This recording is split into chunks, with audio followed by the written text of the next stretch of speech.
J'ai peut-être passé pour un vrai Picsou tantôt en vous disant que quand il y a des gros événements qui se passent autour de nous, politiques, etc., moi, un de mes premiers réflexes, c'est de me demander, ça va-tu affecter mon portefeuille? Vraiment un des premiers réflexes. Traitez-moi de Séraphin tant que vous voudrez, mais si je me fie à ce que j'entends autour de moi, puis un peu aux réseaux sociaux, etc., quand Justin Trudeau annonce sa démission, une des premières affaires que j'ai entendues, c'est « Oh! L'augmentation d'impôts sur le gain en capital, ça tient-tu, ça? » Même que tantôt, on en a parlé, puis tout de suite, je recevais des messages de gens sur le texto qui disaient « Non, la loi n'est pas passée, puis l'augmentation d'impôts, ça marchera pas, puis Trudeau est parti, puis ça célébrait. » Mais chose certaine, ça crée beaucoup de confusion. Autant, puis écoute, on pourra même parler de l'incertitude autour de l'arrivée de Donald Trump. Avec Jean-Philippe Vézina, planificateur financier, qui est avec nous. Salut Jean-Philippe. Hey, salut à toute l'équipe. Bon, là, t'as une lourde tâche. Oui. Celle de nous expliquer ce qui se passe avec l'impôt sur le gain en capital. Déjà, là, pour les gens, là, parce que c'est un concept qui n'est pas si simple à comprendre. Même cette augmentation d'impôt-là, elle s'appliquait vraiment à un contexte précis, là.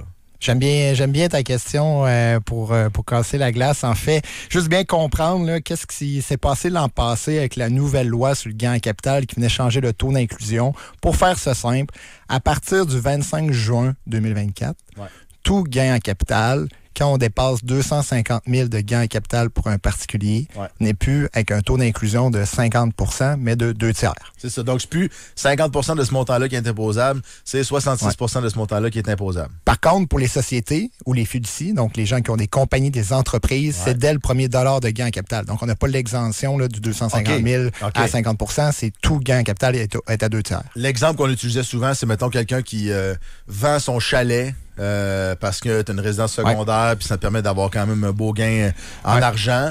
Ben, c'est souvent des transactions qui vont rapporter au-dessus de 250 000 $ de gain en capital. Fait que là, c'était des grosses pièces qui étaient impliquées là-dedans. Puis aussi au décès. Planification successorale. Au décès, souvent, les gens l'oublient, là, mais au décès, c'est comme si on vendait l'ensemble de nos biens. Ouais, donc, si je vends l'ensemble de mes biens, ça se peut très bien que j'aille au-delà de 250 000 de gain en capital. Ça fait que là, la loi, officiellement, n'est pas encore adoptée. Donc, des gens rusés se sont dit, ben, ça veut dire que avec le départ de Justin Trudeau, la loi sera peut-être jamais adoptée. C'est mort au feuilleton. Puis c'est mort au feuilleton. C'est ça. Est-ce que c'est le cas? Il faut faire attention. Okay. Puis là, on vit une situation assez spéciale. Jamais vu. Là, moi, dans ma carrière, c'est assez spécial. Puis ça me fâche, je vais vous dire, honnêtement, là, ça me fâche. Parce que je suis un professionnel, planificateur financier, fiscaliste. Moi, quand je fais des planifications, là, je veux que ce soit les meilleures stratégies pour augmenter la valeur de mon client. On ne met pas en place des stratégies pour que ce ne soit pas avantageux. Mais quand on voit des choses comme ça qui se passent actuellement, on se crée des politiques électorales, excusez-moi, là, pour avoir des votes électorales, vient jouer sur la finance des gens. Puis moi, ça vient me chercher parce que ça présentement... aboutit par quelque chose de pas clair là aussi. Là. On ne sait pas trop comment l'appliquer non plus. Là, présentement, techniquement, vu qu'il y a carrément la prorogation du Parlement, techniquement, la loi n'est pas en vigueur. Techniquement, concrètement. Mais l'ARC, elle a dit, moi, les formulaires, je l'applique. Donc, présentement, il y a un flou. Il y a une incertitude derrière tout ça. Là, les gens qui ont déclenché des gains après le 25 juin au-delà de 250 000 ou dans des sociétés, on n'a comme pas le choix de le déclarer aux 2/3. Mais on sait très bien qu'à la rentrée parlementaire en mars, peut-être bien que finalement, ça n'aura pas lieu. Donc là, c'est quoi? On va avoir un remboursement d'impôts en trop, mais tout le rendement de ces mois-là, on l'a carrément perdu. Mais tu te ramasses à avoir une tentacule du gouvernement, l'Agence du revenu du Canada, qui fait comme un peu de la politique, là, parce que le projet de loi est mort au feuilleton, la loi n'a pas été votée, cette loi-là n'existe pas, mais eux, ils disent, on fait comme s'il était là parce que c'était supposé être ça. Ça a toujours été ça qu'ils ont fait dans le passé, les autres, ils maintiennent vraiment leur politique administrative. Fait que là, on verra à la rentrée qu'est-ce qui va se passer si un prochain gouvernement ou le remplaçant ou vice-versa, on verra qu'est-ce qui se passe. Mais si quelqu'un ramène la loi, là, ça pourra avoir lieu depuis le 25 juin, en effet. Sinon, ça se peut que malheureusement, puis ça, je le dis, il y a eu énormément de transactions en juin dernier. Il n'y a pas eu de fun. Vous autres, ça vous a fait travailler pas mal. Il n'y a pas eu de party ni pour les comptables, ni pour les fiscalistes, ni les notaires. Toutes les transactions immobilières, les ventes d'entreprises, toute la pression, peut-être ça a été tout ça fait pour rien, malheureusement, à cause d'une politique électorale. Puis je tiens à le dire, là, souvent les gens qui m'écoutent peut-être me disent « Ouais, mais Jean-Philippe, ça atteint les gens qui sont ultra riches. » Non. Les Ben, gens qui ont décès, l'immobilier, là, c'est pas des gens qui sont ultra riches. Ouais, il y a des actifs, mais ça fait pas d'eux des gens qui roulent sur l'or, là, tu sais. Quand on juste, fait de succession. ou quelqu'un- L'héritage, là, t'hérites d'une maison t'avant. Ou quelqu'un qui part une entreprise, là, il investit tout son argent dans son entreprise. C'est son bébé. Ouais, Fait c'est que quand ça. qui avant, c'est un peu normal qu'il reçoit de l'argent, c'est son fonds de pension. Mais Ben donc, là, le mot d'ordre, ça veut dire pour les. Parce que là, il va falloir faire le rapport d'impôt éventuellement. Oui. Là, tu sais, Ouais. Quoique c'est pour les particuliers, les entreprises, Ben, pas ça- nécessairement les mêmes dates. Là. Non, mais c'est ça. Mais en fait, là, vraiment, le les mot gens d'ordre, qui sont c'est- pris dans cette période-là présentement, c'est vraiment de le faire vraiment comme si la loi avait passé. OK. Donc, au taux OK. d'inclusion du 2/3. Puis, éventuellement, il y aura un remboursement, mais on perd. Parce que sinon, si on le fait pas, là, tu peux avoir des pénalités puis des intérêts qui vont être chargés si finalement la loi passe. C'est assez capotant. C'est fou. En ce début d'année, on finira peut-être avec l'incertitude puis Donald Trump, mais en ce début d'année, il y a aussi quand même quelques trucs qu'on peut faire pour essayer de passer une belle année. Tu sais, mettons qu'on veut être positif. Là. Comment qu'on fait pour passer une année 2025 de bonne humeur, idéalement? Ben, je trouve que ton point avec Trump, il est bon aussi de le faire, là, parce que présentement, je trouve que c'est le meilleur moment pour regarder de rencontrer votre planificateur financier, parce qu'il y a clairement des choix à faire, tant pour les placements, puis on va en parler après, parce qu'il y a une allocation à revoir, mais aussi pour justement votre épargne, pour votre planification fiscale. CELI, cette année, a augmenté de 7 000 $ en 2025. Donc, on est rendu... Le droit de cotisation, Ouais, genre? donc, on est rendu à combien? Au total, tout, si Ah, quelqu'un a c'est plus jamais... 100 000, ça se peut On a dépassé le 100 C'est 000. ça, ouais. 102 000 $. Foulez vos séries. J'allais les le amis. dire. Ah, oui. Il est presque savais. plein de miens, je le sais. Si on était majeur en 2009 puis qu'on n'a jamais cotisé au CELI, c'est 102 000 $. J'ai l'impression que ces temps-ci, il sort de l'argent de moi. J'ai pas l'impression que ça va. Un gilet de Lane Hudson, il faut que ça se paye. Hein? Dis pas ça devant mon planificateur financier, toi, Petit chaton, c'est le nom de Puis, code. puis le CELI, c'est important de le comprendre, c'est un abri fiscal. C'est légal, c'est un abri fiscal, puis il n'existe pas ça ailleurs dans d'autres pays. Ne cherchez pas un CELI ailleurs, aux États-Unis, ailleurs, ils n'ont pas. On a la chance d'avoir ça, il faut en profiter. Souvent, les gens, ils se gardent un bon cash down là, dans leur compte bancaire, en cas de sécurité, tout ça. Je trouve ça juste dommage parce que l'intérêt qu'on fait là-dessus, on va se le dire, un compte intérêt élevé dans C'est quoi, différentes c'est genre institutions financières, 0,5%? c'est très, très faible. Famélique. Mais ce taux d'intérêt-là, vous le savez qu'il est imposable. Il se rajoute à votre déclaration. Fait qu'en plus, vous payez là-dessus, l'impôt là-dessus. Mon bas de laine, c'est d'un CELI. Vous enlevez l'inflation, il reste plus rien. Fait que c'est pour ça qu'on est bien mieux de le mettre dans le CELI. Au moins, le CELI, même si vous gardez ça très prudent ou que vous le placez en revenu fixe, peu importe, au moins, les intérêts que vous allez faire là-dedans, il n'y aura pas d'impôt là-dessus. Puis vous pouvez sortir l'argent en tout temps. C'est un abri libre d'impôt. Ça, là, ça a l'air... C'est moi vraiment que tu t'intéresses beaucoup à tes finances personnelles. Je sais, il y a plein de gens qui nous écoutent, qui attendent ça, puis c'est comme une évidence. Mais oui, tu laisses pas dormir de l'argent que...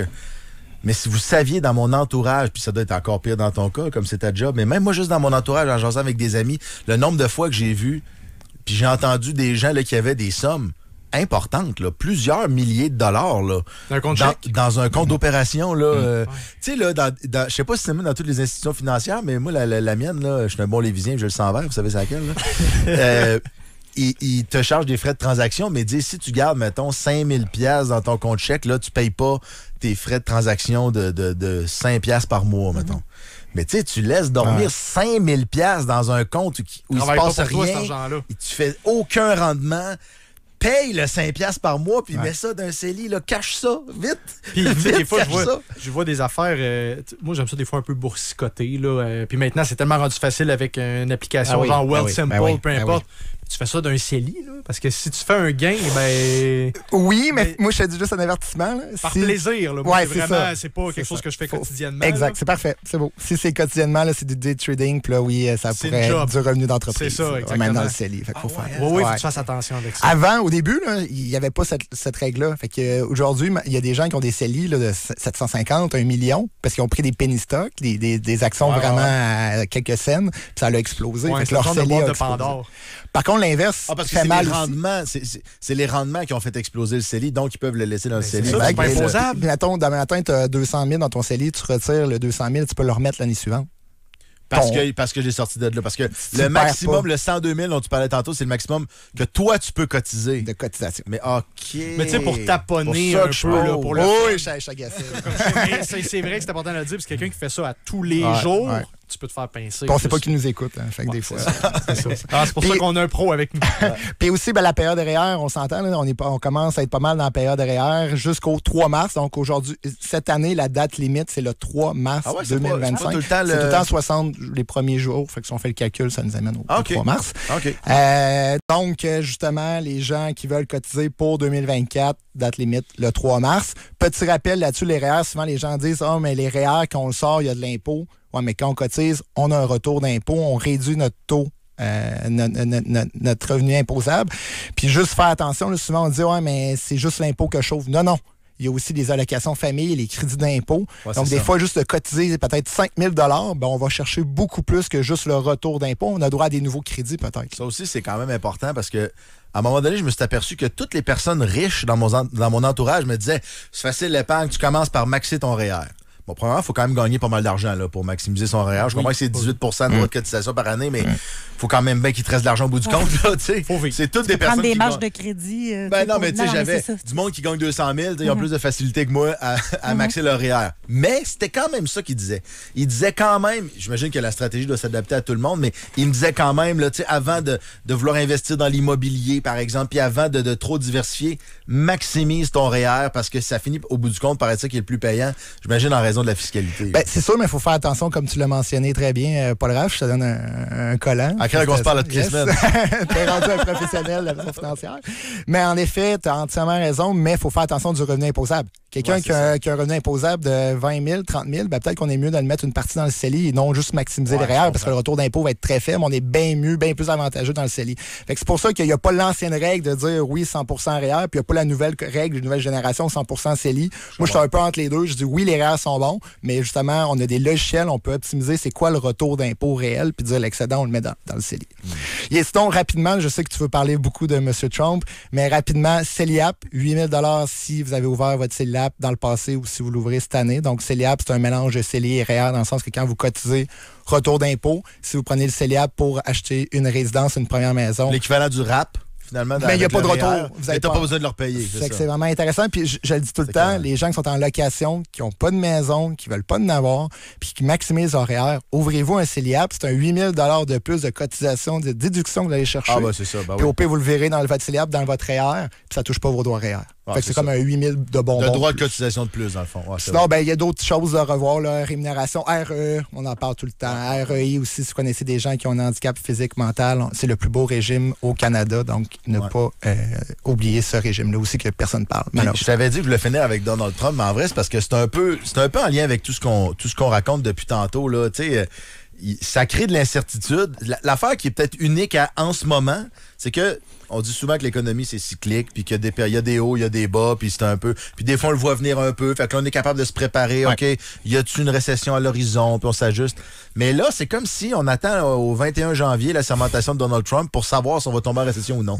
Tu sais, c'est quand même aussi quelque chose d'inattendu, ou je sais pas si ça s'est présenté souvent dans ta carrière, mais c'est quoi la perspective pour l'année à venir avec cette incertitude-là? C'est un bon point, puis on en vit beaucoup d'incertitudes présentement. Moi, ma question, j'aurais, c'est qui négocie pour le Canada présentement? C'est une bonne question. Je ne sais pas. Idée. Bon, je sais pas. Est-ce que ces gens-là sont compétents? C'est la deuxième question. C'est plate, c'est un moment quand même assez important. On a un personnage très fort chez nos voisins du Sud. C'est quand même un moment important. C'est clair que ce que M. Trump propose, de mettre des tarifs de 25 % sur tout, si c'est ça qui met vraiment en place, puis honnêtement, je ne crois pas, moi, personnellement, je pense que c'est beaucoup plus une game de négociation. Ouais, c'est ça. Mais si c'est vraiment ça, qu'est-ce qui va se passer? Hausse du prix du pétrole, hausse de l'inflation, hausse du taux de chômage, et les États-Unis et le Canada tombent en récession. Les deux? C'est sûr. Ouais.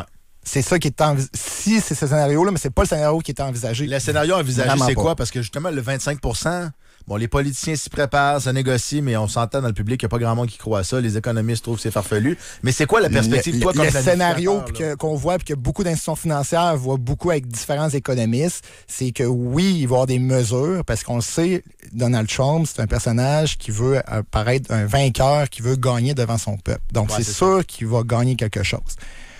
On parlait d'immigration, donc les frontières. C'est clair qu'il faut que Québec le fait. Là. On a vu la publication de François Legault qui en reparle, mais c'est clair que les frontières, il faut qu'il y ait plus de sécurité à ce niveau-là. L'armée, le Canada n'aura pas le choix d'investir plus dans l'armée, acheter de l'équipement américain, peu importe. Les tarifs, Il pourrait en avoir. On est en 2018. Il pourrait en avoir comme on a eu en 2018 sur l'aluminium. C'est triste, c'est pas le fun. Mais on se remet en 2018. Après que l'annonce a été faite, ça a continué comme normalement. L'économie n'a pas crashé, là. Non. C'est ça. Fait que ça, c'est vraiment le scénario qu'on voit. Puis Donald Trump, il y a quand même des mesures économiques qui peuvent être intéressantes pour la situation boursière. Baisse d'impôts des compagnies. Ça va être bon pour les actions américaines. OK. Au Canada, on va avoir des baisses de taux. Là. On va continuer à avoir seulement une tendance de baisse de taux. Il y en a même des économistes qui parlent de 2,25 d'ici la fin de l'année, vers la fin de l'année. Si on a continué à avoir des baisses de taux, nous, notre économie est relancée. Et en plus, ça va venir jouer sur le taux de change. Donc, c'est sûr que les placements américains avec le dollar américain vont être beaucoup plus profitables, vont être intéressants cette année. Okay. Fait que je dis pas d'être pro-américain, je dis pas d'être pro-canadien. Je dis que présentement, ça vous prend une bonne allocation d'actifs. C'est un bon moment de revoir tout ça. Le revenu fixe est intéressant aussi. Fait que de revoir tout ça, vous avez fait sûrement beaucoup de gains dans vos placements américains, mais de revoir vos pondérations là, pour que ça soit bien équilibré, là, ça serait la meilleure suggestion que j'aurais pour bien commencer l'année, Paul Raff. Merci, Jean-Philippe. C'est plus enthousiasmant que je pensais. J'étais sûr, j'allais finir craintif. Tout en nuance. T'as une qualité d'être rassurant malgré l'incertitude. Jean-Philippe Vézina. Merci à vous. De chez IG Gestion de patrimoine, équipe Jean-Maurice Vézina.